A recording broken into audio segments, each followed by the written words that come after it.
Now switching gears, the Fair campaign, MTA bus turnaround, NYCHA concerns, and the closed Rikers Mott Haven jail plans. Joining us now to discuss all of these current issues in our communities and more is social entrepreneur, founder of Ojala Threads, and recent honoree for building her business while fighting for her community, Ramona Ferreyra. Hi. Nice to meet you, Ramona. Nice to meet you. First of all, congratulations on everything that you're doing, because you are doing so much. You came back home. You said you were living in Hawaii, right?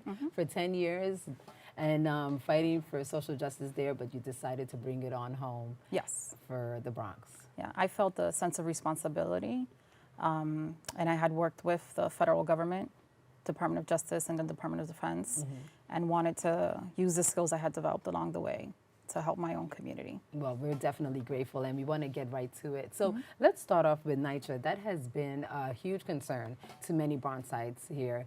So many complaints that have been going on for years. Yes. And the mayor's been getting hit on it. Many plans that he's been trying to put into place. But let's just talk about the concerns that's going on right now with the residents living in those buildings. And your family has actually been, you said, Mitchell's Projects in Mott Haven? So we have been linked through my grandmother at Mitchell Projects for 28 years. Grandma moved into a senior building when it was time for her to retire.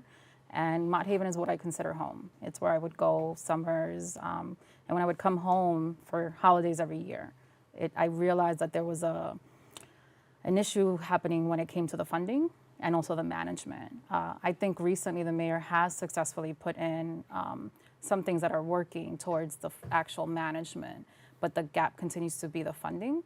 For example, Governor Cuomo has been holding on to $550 million. Since the monitor was put in place through that agreement that they did with HUD, that money was supposed to be released, and it hasn't. He continues to move the carrot and say that NYCHA needs to give him better plans, and we know that NYCHA has. So I've been working with both the monitor and with Vito, the general manager for NYCHA, and I've seen how they've tried to turn things around.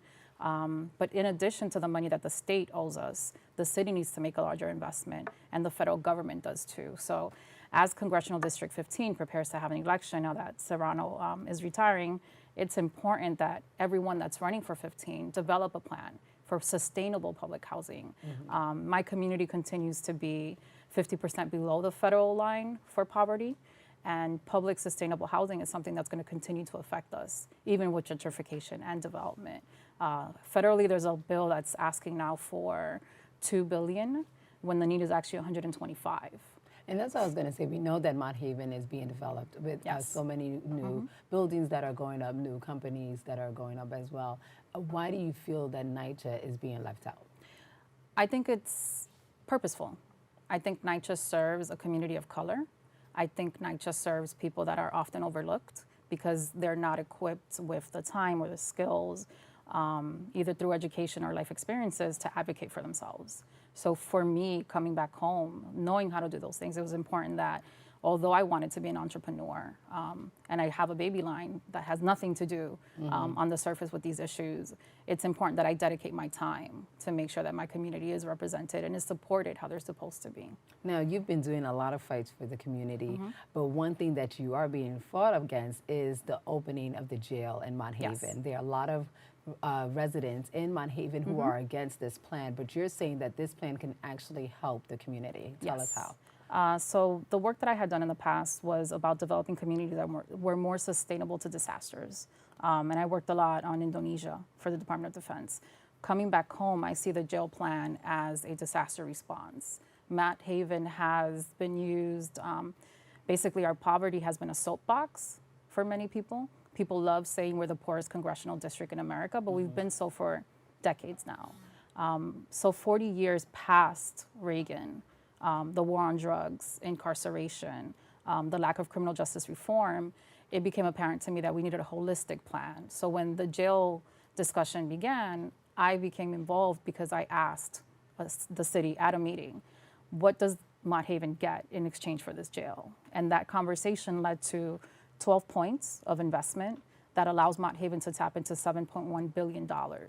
So we, as a committee representing the community, I'm just a social entrepreneur. We had Bronx Defenders on there. We had Bronx Connect. We had people from Eastside Houses. So there were very different backgrounds at the table. And we had city officials like Diana Ojala, who has also been getting the blunt, I would say, of the negative comments regarding this plan. So the plan includes things like developing a youth hub. We don't have access to clinics for our youth in the community. So we want to give these kids, and this is what they asked for when we were having meetings throughout the community, a space where you could be until 10 p.m., a space that has Wi-Fi because we're the least connected community in New York City when it comes to access to internet. We wanted to give them a space for LGBTQ individuals to be safe, and also for transient youths to have access to a shower. Right. So this is not something that I thought of, right? For me, because I've done a lot of work with transit and with NYCHA, I fought to make sure that every NYCHA development has their community center repaired, because places like Patterson Houses have floods. So they're teaching classes and holding after school programming with leaks. And I don't think that that's quality of life and that that's how anyone should live in America. When it came to transit, we asked for things like making sure that 2 of the train stations surrounding the jail would be developed and made ADA compliant. And this is something that the city has proposed in the past, but our funding constantly disappears. But while all of this sounds great, what do you say to those who see it as a two-edged sword? Because most people of color are hopefully they're not, but they're the ones being targeted. Yes. And they may feel like they're the ones that are going to be sent to those jails. What do you say to that? So I think we have to be realistic about why individuals end up in jail. You end up in jail because of a lack of opportunity, a lack of resources, poor education, poor mental health support, and familial breakdown. So this plan actually looks at these issues and addresses them holistically. So when I speak to women in our neighborhood that are single mothers, working 2 jobs sometimes, and they have a child that has special ed needs, they have to travel to East Harlem for that one child to get the services that they're legally entitled to. When you talk to the teenagers and you're like, why are you hanging out outside? We don't get summer youth employment in my neighborhood. We don't have PAL in my neighborhood. So there's constantly been this denial of resources, and everyone has been very silent about the fact that the South Bronx has historically been overlooked. Now we're using this opportunity to yell, we demand these things, and we see this as a plan of reparations. Now, the residents do have a say in this through the hearings that have been happening in the community. Yes. There's one going on tonight. If you could just give us some information about that. So it's at John Jay College. I actually did my undergrad there. Nice. So it's like going home. We're going to be speaking to the City Commission. The hearing is allowing individuals that support and don't support the borough-based jail plan. Our hope, when I say our, I would say the committee, individuals that support it, and organizations like Just Leadership and the Close Rikers campaign. Our hope is that people stay committed to closing Rikers sooner rather than later. Right. And that we do it in a way that empowers the communities affected by criminalization and by the failure of criminal justice reform that this country has seen. Really take a chance and really allow us to create the investments. A lot of the conversations that I've heard focus on how tall the building is. And Mott Haven's been getting developed crazy, right? So I have a building coming up 2 blocks away from my grandmother that's 20 floors, and it's luxury. So when you tell me that I cannot have a jail that's 19 floors, I have to take a step back and I have to ask myself, is your problem with the height, or is your problem with the individuals that we as a community like to shun? I don't want to shun people going to jail. I've been affected by crime in my own family. I've had to go to prisons to visit family members.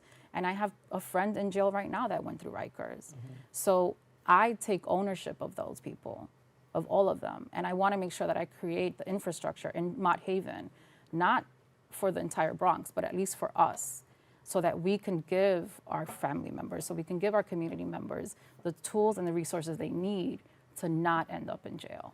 Well, Ramona, I wish we could talk more. We had so much to talk about, but so little time. Yeah. But just if you can just give us your information for those who would like to follow up with you to get more information on how they can become more involved, whether or not they agree, but just to get more information about what's going on in the community and how they could get their voices heard. Definitely. So I think the best is my Instagram. It's Ramona, the Mona, THE.